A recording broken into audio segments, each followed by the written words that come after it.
मेरे होते रहे, मारपीट इन्होंने बहुत करी। मेरे को ये बोलते थे कि तू प्रेग्नेंट हो। ऐसी लड़ाई झगड़े होते होते इन्हें हमारी गाड़ी को भी कितनी बार नुकसान दे चुका है। और मुझे बोल रहा, कहता है तू मुझसे बात कर, नहीं तो मैं तेरे घर वालों को नुकसान दूंगा, उनको मार दूंगा, तेरे भाइयों को मार दूंगा, तुझे मार दूंगा, तू मुझसे बात कर, तू मुझसे बात कर। पुलिस कहती है कि हम इस पे मुकदमा कर चुके हैं, 1.5 महीना लगेगा, ये अंदर जाएगा, वो ऐसे बोल रहे हैं। जिस दामाद को ससुराल वाले दामाद जी कहते हुए थकते नहीं, अगर वही दामाद ससुराल के ऊपर पेट्रोल छिड़क दे, गाड़ी के ऊपर पेट्रोल छिड़क दे और आग लगाकर वहां से फरार हो जाए, तो ऐसे कलयुगी दामाद के लिए आप क्या कहना चाहेंगे? नमस्कार, मेरा नाम है आफरीन खान और आप लोगों का स्वागत है तेज तरार में। इस वक्त मेरी मौजूदगी रघुवीर नगर इलाके में है। आपको बता दें, यहाँ से एक सनसनीखेज मामला सामने आया जहाँ पर एक दामाद जल्लाद बन गया। अब आखिर पूरा मामला क्या है, उनकी पत्नी से जुड़कर ही आप तक पहुँचाएंगे। क्या नाम है आपका? मेरा नाम सिमरन कौर है। आपके पति का नाम? अजीत सिंह है। क्या करते हैं? वो कुछ नहीं करता। उनके पास पैसा बहुत है। जो उसकी मम्मी, उसकी बहन, उसका जीजा उसको आगे बढ़ाते हैं कि तू ये ऐसे उल्टे काम कर। शादी कितने समय पहले हुई थी आपकी? मेरे 2.5 साल पहले, 2000। तो ये जो अभी सीसीटीवी फुटेज है, क्योंकि देखिए ये पूरी वारदात ही ऐसी, घटना ऐसी कि इस पर यकीन करना मुश्किल है, लेकिन एक सीसीटीवी फुटेज है जिसमें इनके जो पति हैं वो कैद हुए हैं, जो इस गाड़ी में आग लगाकर भाग जाते हैं और इनके घर पर भी पेट्रोल छिड़का जाता है। ये आपके पति ऐसी हरकतें क्यों कर रहे हैं? अपने ससुराल वालों की जान को जोखिम में डाल रहे हैं। वो सोचते हैं कि ये कमा क्यों रहे हैं। इन्होंने हमें तो दहेज नहीं दिया, और मेरी मम्मी ने बोला भी था शादी से पहले कि आपको जो चाहिए हम दे देंगे, आप बता दो। तब तो मेरी सास ने मना कर दिया कि जी हमारे पास सब कुछ है। लेकिन जब मैं शादी करके गई तो उन्होंने मुझे दहेज के लिए धमकियाँ देनी स्टार्ट कर दी कि तू ये नहीं लाई, तू वो नहीं लाई, तेरे घर वालों ने ये नहीं दिया, वो नहीं दिया। बहुत कुछ इन्होंने लड़ाइयाँ ऐसे स्टार्ट कर दिया। अरेंज मैरिज थी? अरेंज मैरिज थी। और जिन्होंने रिश्ता करवाया, मैंने उनको ही बोला था कि मुझे 3 महीने का टाइम दे दो या 6 महीने का टाइम दे दो, मैं लड़कियों का समझ लूँ। लेकिन जिन्होंने रिश्ता करवाया उनका नाम कुलवंत कौर है, तो उन्होंने बिल्कुल भी मुझे टाइम नहीं देने दिया। जल्दी ये रिश्ता करवा दिया, और महीने भी क्या 15-20 दिन के अंदर मेरी शादी करवा दी। और मेरे ससुराल वालों ने 1 रुपया नहीं लगाया जितना पैसा हमारा लगा। मैं अपने ससुराल गई तो वहाँ पे एक शादी वाला, जैसे कहते कि घर लगे, एक टेंट तक नहीं लगा हुआ था वहाँ पर। और जो भी मेरी ससुराल वालों से सोना डला था, मेरी सास ने थोड़े टाइम पहले मेरे से सब कुछ उतरवा लिया। तो इतनी जल्दबाजी क्या थी शादी करने की कि 15 दिन में बिना जान पहचान के लोगों में आप लोगों ने शादी ही कर दी? अपनी बेटी देना तो एक बहुत बड़ी बात होती है। तो परिवार ने कोई जांच पड़ताल नहीं की? देखो, उन्होंने बोला कि इसका काम वगैरह बहुत अच्छा है। मेरे पापा थोड़ा बहुत जानते थे, तो इनके घर का जो काम था वो गाय भैंस वगैरह का काम था, दूध की डेयरियाँ थी। तो ठीक है, पता था इतना तो कि चलो इनकी दूध की डेयरियाँ। लेकिन उन्होंने भी बोला, इन्होंने दिखाया भी था कि इनकी दूध की डेयरियाँ है, पर लेकिन जब मैं वहाँ गई तो उसका कुछ भी नहीं था। और जब ये बीच में लड़ाई झगड़े मेरे होते रहे, मारपीट इन्होंने बहुत करी। मेरे को ये बोलते थे कि तू प्रेग्नेंट हो, तू जल्दी प्रेग्नेंट हो, पर मैं नहीं हो रही थी क्योंकि लड़ाई झगड़े मेरे साथ इतना करते थे। मेरी नंद, मेरा नंद का हस्बैंड, मेरा हस्बैंड और मेरी सास इतना करते थे। मेरी नंद इनको भड़काती बहुत थी, जिससे हमारे घर में इतनी लड़ाई होती थी। तो ये सब कुछ दहेज की वजह से हुआ था? सब कुछ दहेज की वजह से हुआ था, और एक प्रॉपर्टी के पीछे। कि प्रॉपर्टी में नंद सोचते कि मेरे पास ही आ जाए सारे। अपने मायके में कब से रह रहे हो? मेरी जब से शादी हुई है, मेरी मतलब 1 साल में तो मैं कितनी बार आ जा चुकी हूँ, 2-3 बार फैसला हो चुका। शुरू से शादी के महीना भी नहीं हुआ था, मेरे हाथों में से मेहंदी भी नहीं उतरी थी कि मेरे घर में लड़ाइयाँ स्टार्ट हो गई थी। और मतलब 1 साल के बीच में तो मैं इतनी बार आ गई लड़ाई झगड़ा करके। इन्होंने मना के ले गए, पी गए, तो मैंने कहा चलो कोई बात नहीं, जो है नया है, क्या पता ठीक हो जाए सब कुछ। लेकिन वो लोग सेटल होने का नाम ही नहीं ले रहे। मेरी सास मेरी नंद रखना ही नहीं चाह रहे मेरे को। और मेरा बच्चा भी। और जब मैं प्रेग्नेंट हो गई, मुझे पता भी नहीं था, 1 महीना 12 दिन चढ़ गए थे मेरे को जब। और मैं अपनी सास को बोल रही मेरी तबीयत ठीक नहीं है, मम्मी मेरे को डॉक्टर के पास ले जाओ, मेरी तबीयत ठीक नहीं है। जब ज़्यादा मेरी तबीयत ख़राब हो गई तब भी मैंने बोला कि मेरी तबीयत ठीक नहीं है मम्मी, आप मेरे को डॉक्टर के पास दिखाया। तो मेरी सास बोलती है नीचे केमिस्ट है, केमिस्ट से जाके दवाई ले आ। फिर मैं अपने घर पर आई, क्योंकि कुछ नहीं कर रहे थे। अपने घर पर आई तो मम्मी ने फिर दिखाया, तो जाके टेस्ट वगैरह होए डॉक्टर। पहले से लड़ाई झगड़े चल रहे हैं, इसकी कंप्लेंट करवाई आपने कभी पुलिस स्टेशन में? बहुत बार करवाई है, यहाँ पे भी हुई है। ख्याला ख्याला थाने में? ख्याला पहले तिलक नगर में ही हुई है। आपका ससुराल वहाँ था? हाँ, यहाँ विष्णु गार्डन मेरा ससुराल है, तो उसका वही पड़ता तिलक नगर। पहले तो वहाँ हो रखी है, 2-3 बार कंप्लेंट है। फिर जब मैं यहाँ आई हूँ तो फिर यहाँ पे भी बहुत सारी कंप्लेंटें हो रखी हैं। हाँ जी, पर लेकिन कोई एक्शन नहीं लिया। ऐसी लड़ाई झगड़े होते होते इन्हें हमारी गाड़ी को भी कितनी बार नुकसान दे चुका है। 2 बार तो गाड़ी के शीशे तोड़ चुका है। और अब जब प्रेगनेंसी में हो गई, इन्होंने फिर भी कोई कुछ नहीं करा। 4 महीने मेरी मम्मी ने प्राइवेट इलाज कराया, बच्चा नीचे था, गिरने तक पे हो रखा था, तो हो गया। मैं फिर भी गई इनके पास कि नहीं, जहाँ मुझे जाना है मैं वहीं जाऊँ। 4थे महीने में गई, फिर भी इन्होंने लड़ाई झगड़े करे। फिर मैं अपनी मम्मी के पास ही आ गई। फिर उसके बाद मतलब ऐसे आना जाना रहा। लास्ट मोमेंट में इन्होंने 7वां महीना जब मुझे चढ़ा, इन्होंने खुद ही लड़ाई झगड़े करे और मुझे धक्के मार के लड़ाई, इतना मार पीट करके, पेट में लाते वगैरह मार के इन्होंने मुझे घर से बाहर निकाल के ताला लगा के सारे फरार हो गए। और तब से मैं यहीं हूँ। और जब अब बच्चा हो गया, आप अपने पति से अलग होना चाहती हैं? मैं अपने पति से अलग होना चाहती हूँ। वो नहीं होना चाहते। वो ये सब चीज़ें इसीलिए कर रहा है कि मैं इसको धमकाऊंगा, इसको परिवार वालों को नुकसान दूंगा, इसके भाइयों को नुकसान दूंगा और चले जाओ। डर जाऊंगी मैं और मैं चली जाऊंगी। आप इनकी मम्मी हैं? हाँ जी, भी मतलब कोई काम ना करे, ये बुटीक है, थोड़ा बहुत हम करते हैं, मैं करती हूँ। हाँ, घर चलाने के लिए करती हूँ। वो भी धमकी देता था, मैं ये बुटीक भी चला दूंगा तुम्हारा, गाड़ी का तो कर ही गया नुकसान। सीसीटीवी फुटेज है, मैं आपको दिखाती हूँ, आप स्क्रीन पर देखिए। वो जो फुटेज है जिसमें दिख रहा है एक पन्नी में पेट्रोल लेकर आए हैं, घर पर छिड़का है, इस गाड़ी पर छिड़का है, फिर माचिस जलाई है, आग लग जाती है गाड़ी में और उसके बाद वो वहाँ से पत्थर फेंक कर फरार हो जाता है। हाँ जी। तो क्या कोई धमकी दी थी कि ऐसा कुछ करने वाला? हाँ जी, पहले उसने फ़ोन पर, आपको लगा होगा ऐसा सच में कौन करे? हाँ, हमें लगा कि धमकी दे रहा था वो कि मैं आग लगा दूंगा।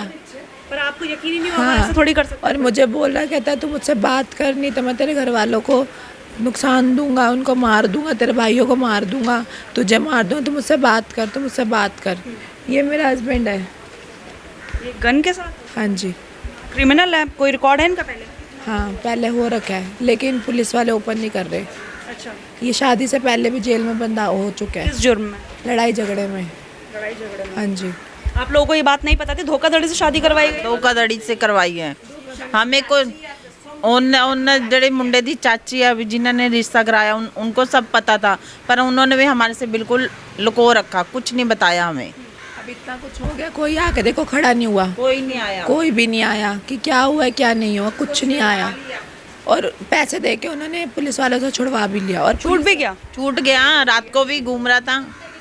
फिर हमने पीसीआर को फ़ोन करा, 112 पर कॉल करी, तो वो आगे पुलिस वाले बोलते हैं अगर तुम्हारे घर पर आके कुछ करता है, तुम्हें धमकी देता है या तुम्हें मारता है, तुम वीडियो बुलाओ, वीडियो बना लो। हम इतना टाइम हमारे पास कहाँ होगा कि हम वीडियो बनाएं। ये जब हुआ था, जब उन्होंने पेट्रोल डालकर आग लगाई, कब की बात है और क्या टाइम हो रहा था? ये देखो, मेरे ख्याल से 3:45 बजे का टाइम, 3:45 बजे का टाइम था, क्योंकि 4 बजे तो मैंने देखा था। ये कुदरत मेरी आँख खुल गई 4 बजे, जो उनने पत्थर मारा, कुदरत मेरी आँख खुल गई 4 बजे, मैंने ये देखा होते हुए। यहाँ पे पेट्रोल, वो तो सारी फुटेज पे आ गई थी। अगर मैं ये चीज़ ना देखती आग लगेगा तो यहाँ पे ब्लास्ट हो जाता। यहाँ इतनी सारी गाड़ियाँ खड़ी हैं, सारी गैस वाली गाड़ियाँ हैं, जिस पे इन्हें आग लगाई वो भी गैस वाली टैक्सी गाड़ियाँ हैं। फायर ब्रिगेड आई थी उसके बाद? तब तो नहीं आई, क्योंकि हमने फटाफट करा, क्योंकि यहाँ पे भी बाइक खड़ी थी हमारे घर में, वो भी पेट्रोल से भरी हुई थी। आगे सिलेंडर है, ऊपर सारे मकान है। अगर वहाँ से ब्लास्ट होता तो यहाँ तक आती, यहाँ से जाके पता नहीं कहाँ तक आग पहुँचती। कितने घरों को नुकसान होता है, कितने लोगों का नुकसान होता है, यहाँ पे कितनी जानें जाती। अगर लोग थे उस वक्त घर में जब वो आग लगाने की कोशिश कर रहे थे? सुन लो, हमारी फैमिली है, ऊपर में जेठानी है, ऊपर किराएदार हैं, कितनी, मैं 1 2 तो हम ही हो गए, 3 4 7 8, कितने लोग होंगे? 3 4 फैमिली तो है ही सबकी। हाँ, इतने लोगों की जान उस दिन खतरे में थी? यहाँ तो थी इस मकान में। सोचो अगर ब्लास्ट होता तो यहाँ गाड़ियाँ जाती, सबके घर में सिलेंडर हैं, ये इसके साथ साथ सारी दीवारें जुड़ी हुई हैं, कितना नुकसान होता। क्या आप लोगों को कोई खतरा है अभी भी अपने दामाद से? हाँ जी, हम अभी भी खतरा है पूरा। और वो ये चीज़ करेगा, वो दोबारा। इसका क्या रोल रहा है अब तक इसमें? पुलिस कहती है कि हम इस पे मुकदमा कर चुके हैं, 1.5 महीना लगेगा, ये अंदर जाएगा, वो ऐसे बोल रहे हैं।